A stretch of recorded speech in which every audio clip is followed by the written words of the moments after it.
Bien, la demanda civil de México contra empresas de Estados Unidos de armas sigue adelante. Ayer presentaron ya su respuesta a la réplica del gobierno mexicano del 31 de enero pasado como parte de las acciones de la causa civil en curso en la Corte Federal Distrito de Boston, Massachusetts.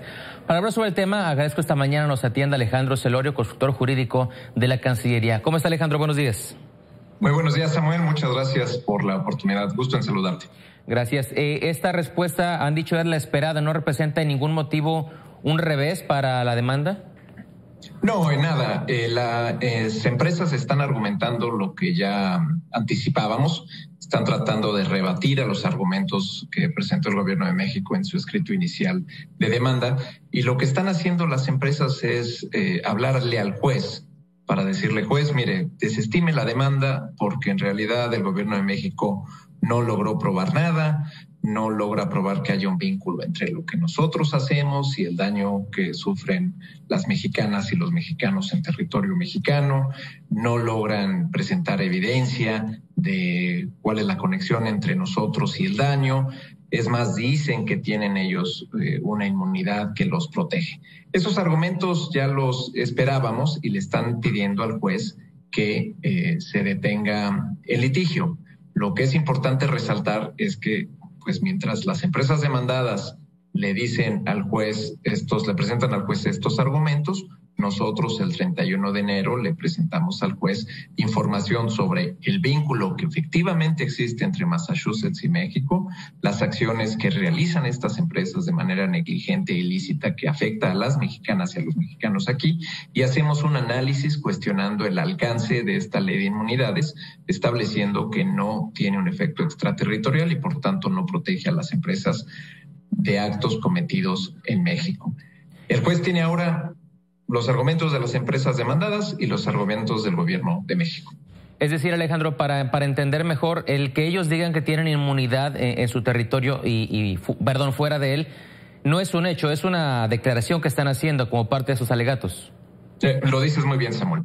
Ellos pueden decir, ellos presentan sus defensas, por supuesto deben de tener un sustento legal y así lo hacen, toman información de casos que son precedente. El sistema en Estados Unidos, además de la ley escrita, los códigos, están los precedentes que rigen a las cortes, las decisiones de las cortes. Entonces dicen, nosotros gozamos de inmunidad, pero quien debe de determinar al final es el juez.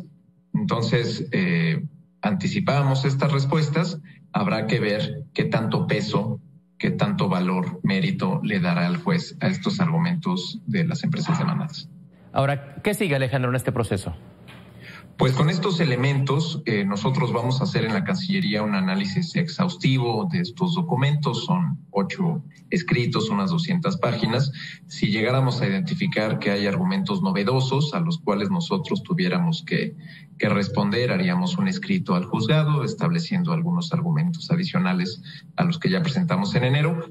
Y con toda la información, ya con todas las documentales, el juez tendría que programar una audiencia para escuchar nuestros alegatos orales. Ambas partes presentarían alegatos. Esto podría suceder en los próximos meses.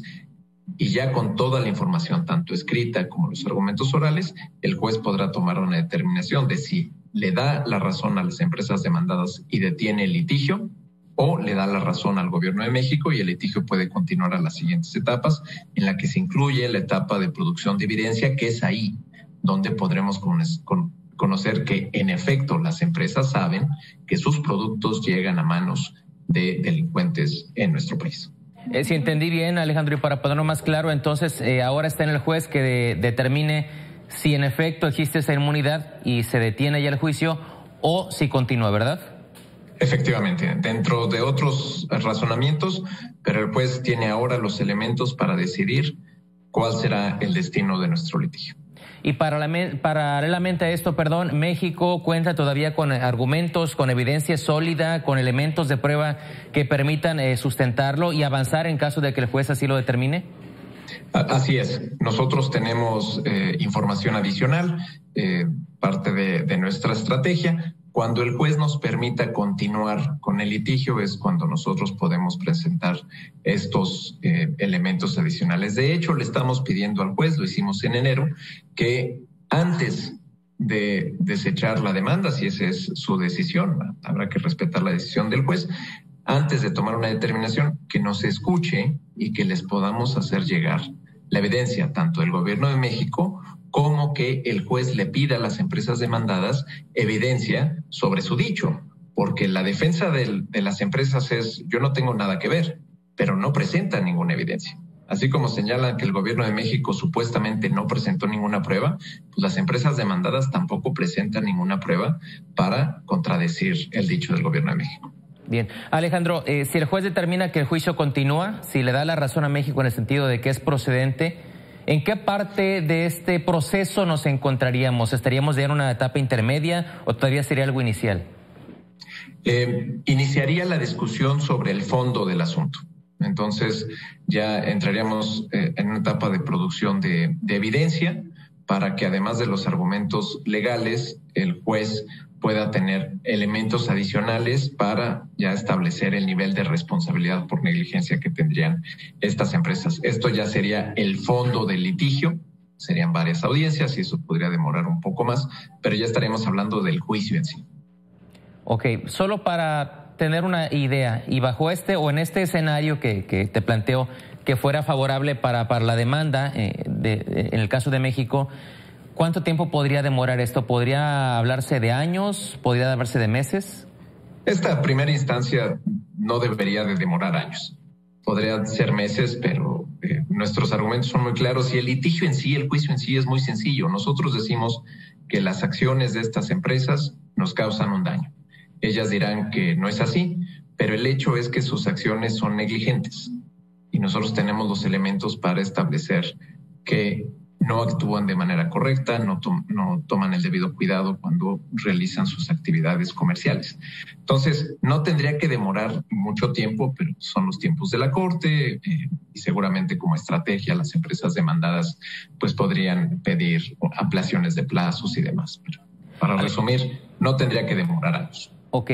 Quienes han, pues no acompañado, pero respaldado o apoyado, digámoslo así, como asociaciones y demás en Estados Unidos a favor del control de armas, que han pues apoyado esta demanda de México, ¿los han también ayudado de alguna otra forma? ¿Han aportado o se han acercado con ustedes para aportar algún tipo de prueba o elemento que pueda servir o incluso algún recurso como sugerencia? Sí, hemos tenido muchas conversaciones y nosotros, recibimos todos los comentarios, somos muy disciplinados en la formulación de nuestra estrategia legal. Pues al final yo llevo la coordinación junto con nuestros abogados en los Estados Unidos y el equipo en la consultoría jurídica aquí en la Cancillería, pero escuchamos todas las voces. Lo que ha tenido muchísimo valor es a nivel de narrativa. Nos ha ayudado mucho los señalamientos, las expresiones de apoyo, es decir, es importante que las empresas se hagan responsables. Apenas hace unas cuantas horas el alcalde de la ciudad de San José, California, una de las ciudades que se ve afectada por un tiroteo masivo, subió un tuit señalando que respaldaba la acción del gobierno de México en el sentido de que las empresas deben de rendir cuentas por su involucramiento en el tráfico ilícito de armas. Sus actividades negligentes facilitan este tráfico ilícito. Entonces esperamos que haya más voces en los Estados Unidos, en el mundo. Tuve una conversación, una videollamada con especialistas en Austria. Cada vez hay más personas que se dan cuenta que es importante que las empresas sean copartícipes en la solución del problema de violencia armada, y lo que podrían hacer las empresas es ser más estrictas, más cuidadosas, cumplir con la ley para que sus armas no sean traficadas ilícitamente en nuestro país. Alejandro Celorio, consultor jurídico de la Secretaría de Relaciones Exteriores y quien encabeza esta demanda contra las armeras de Estados Unidos. Gracias por atendernos esta mañana. Muchas gracias, Samuel. Buen día.